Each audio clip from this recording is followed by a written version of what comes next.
Nagsimula na ngayong araw ang rollout ng pagbebenta ng 20 pesos kada kilo ng bigas sa mga kadiwa sites sa Metro Manila. Ang buong detalye ihahatid ni Eugene Fernandez. Dinagsa ng mga mamimili ang pagsisimula ng pagbebenta ng 20 pesos na kada kilo ng presyo ng bigas sa iba't ibang bahagi ng bansa. Kabilang narito ang Kadiwa Store sa Pasay City Public Market. Matatanda ang pansamantalang itinigil ang pagbebenta nito upang bigyang daan ang halalan at maiwasan ang anumang issue ng politika. Isa sa mga nakabili ay si Nanay Marilu na aniyay malaking tulong sa kaniya ang makabili ng mas murang bigas. Malaking bagay talaga sa amin. Lalo na ngayon, bumaba na yung bigas natin, 20 pesos, di po ba? Dahil pinangako naman po yan.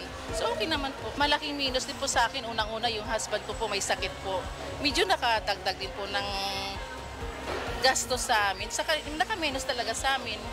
Parang ang saya.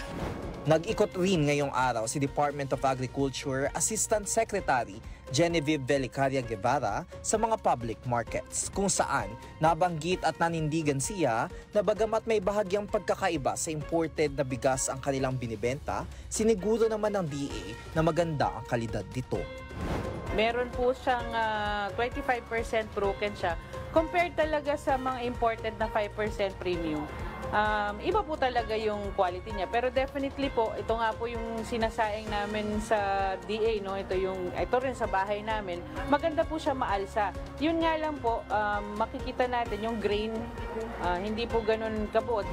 Sa kasalukuyan, ang mga miyembro lamang ng vulnerable sectors tulad ng senior citizens, PWDs, single parents at 4-piece beneficiaries ang maaaring makabili ng 20 pesos per kilo ng bigas. Limitado naman sa 10 kilo kada linggo ang maaaring bilhin ng mga ito.